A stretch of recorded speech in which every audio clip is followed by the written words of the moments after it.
As medidas foram reveladas esta quarta-feira, 28,04, pelo Ministro de Estado e chefe da Casa Civil do Presidente da República, Adão Almeida, um dia depois de Angola notificar 232 novos casos de Covid-19, o valor mais elevado desde 9 de novembro de 2020, levando as autoridades angolanas a acelerar a atualização das medidas que deveriam vigorar até 9 de maio. A atualização resulta do facto de estarmos a assistir a um aumento dos casos que nos coloca num ponto similar que já estivemos da pandemia no país, que foi em outubro de 2020, assinalou o governante, sublinhando que a dinâmica ascendente impõe a adoção urgente de medidas para que a situação se mantenha sob controlo. As medidas terão a duração de 30 dias, até 28 de maio, e estão sujeitas a ser alteradas a qualquer momento, de acordo com o acompanhamento epidemiológico, disse o ministro, adiantado que podem ser adotadas medidas adicionais para estancar o aumento do número de casos. No novo decreto, que entra em vigor na sexta-feira, 30,04, será reforçada a obrigatoriedade do uso de máscara na via pública e em todos os espaços fechados, mercados, igrejas, venda ambulante, escolas, transportes coletivos, entre outros. Adão de Almeida afirmou que, infelizmente, nos últimos tempos começa a haver tendência para não utilização do equipamento de proteção individual, sendo reforçada a aplicação de multas que irão variar entre 15.000 e 20.000 kwanzas, 19 a 25 euros, bem como o dever cívico de recolhimento entre as 21 horas em ponto e as 5 horas em ponto. A cerca sanitária nacional mantém-se, bem como a atual frequência dos voos internacionais, que contempla 2 voos diretos por semana para Portugal, através das companhias aéreas TAAG e TAP. Mantém-se também a cerca sanitária em Luanda, com as entradas e saídas para outras províncias condicionadas à realização de um teste, sendo os incumpridores penalizados com uma multa que pode ir de 250 a 350.000 kwanzas, 314 a 440 euros. As regras sobre a quarentena mantêm-se, sendo a violação das regras punidas com multa que pode ir de 250 a 350.000 kwanzas, agravada para quem violar o isolamento domiciliar, que pode ir de 350 a 450.000 kwanzas, 440 a 566 euros. A força de trabalho nos serviços públicos é reduzida para 50% e nas empresas para 75%, sendo recomendada a adoção de regimes de turno ou teletrabalho. O comércio passa a encerrar às 20 horas em ponto, reduzindo para 75% a força de trabalho.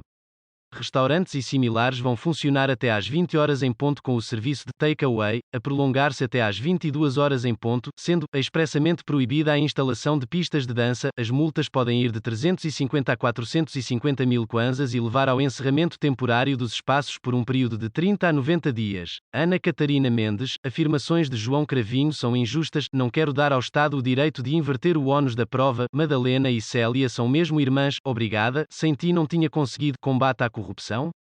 Só com leis não se chega lá. Rogério Alves, clubes têm a obrigação de desincentivar a violência. Miguel Guedes, percebo porque o FC Porto não emitiu comunicado após a agressão. Todos os intérpretes entendem que Pinto da Costa propiciou o episódio de violência. Rafael Lopes e André Martins foram campeões no sofá e brilharam. Na dança à Covid-19, risco da variante indiana em Portugal, é nulo. Esquerda precisa de fazer de Ventura para poder apertar os nós, ao que se pode dizer e pensar. Esquerda precisa de Ventura para poder apertar os nós, ao que se pode dizer e pensar.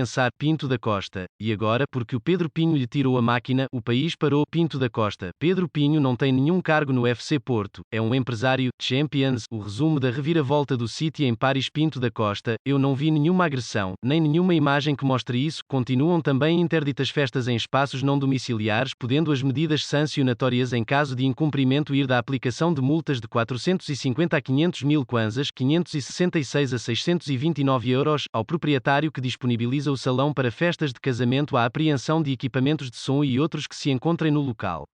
Em casa são permitidos encontros com um máximo de 15 pessoas. As atividades letivas mantêm-se sem alteração, a nível de competições e treinos desportivos federados, ficando, no entanto, interdita a presença de espectadores com vista a diminuir as aglomerações. A prática desportiva individual e de lazer passa a estar sujeita a 2 períodos, de manhã, entre as 5 horas e 30 minutos e as 7 horas e 30 minutos e no final do dia das 17 horas e 30 minutos às 19 horas e 30 minutos, em grupos não superiores a 5 pessoas. O decreto apresenta também maiores limitações para reuniões, eventos e atividade religiosas, passando a ser necessário fazer uma notificação prévia às autoridades locais, se forem realizadas em espaços fechados e em número superior a 100 pessoas.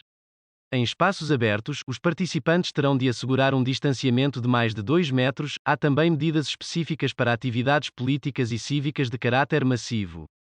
Temos assistido que Os partidos políticos, e não só, realizam atividades de rua massivas e nem sempre observam um conjunto de regras, salientou Adão de Almeida, afirmando que além de ser obrigatório o distanciamento mínimo de 2 metros entre os participantes, o incumprimento permite a aplicação de multa ao organizador do evento ou ao partido promotor da atividade. Os ajuntamentos na via pública estarão limitados a 10 pessoas e nos funerais o número de participantes é reduzido para 15, exceto no caso da causa da morte ser Covid-19, tendo nesta situação um limite de 5. A lotação dos transportes só pode ir até 75%, continuou o ministro, reforçando a obrigatoriedade de uso da máscara que tem sido negligenciada nos últimos tempos.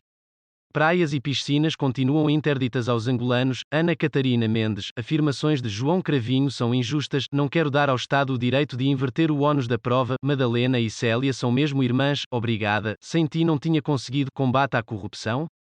Só com leis não se chega lá. Rogério Alves, clubes têm a obrigação de desincentivar a violência. Miguel Guedes, percebo porque o FC Porto não emitiu comunicado após a agressão. Todos os intérpretes entendem que Pinto da Costa propiciou o episódio de violência. Rafael Lopes e André Martins foram campeões no sofá e brilharam. Na dança à Covid-19, risco da variante indiana em Portugal, é nulo. Esquerda precisa de fazer de Ventura para poder apertar os nós ao que se pode dizer e pensar. Esquerda precisa de Ventura para poder apertar os nós ao que se pode dizer e pensar. Pinto da Costa. E agora, porque o Pedro Pinho lhe tirou a máquina, o país parou. Pinto da Costa. Pedro Pinho não tem nenhum cargo no FC Porto. É um empresário. Champions. O resumo da reviravolta do City em Paris. Pinto da Costa. Eu não vi nenhuma agressão, nem nenhuma imagem que mostre isso. Por Content_Author, agência Lusa.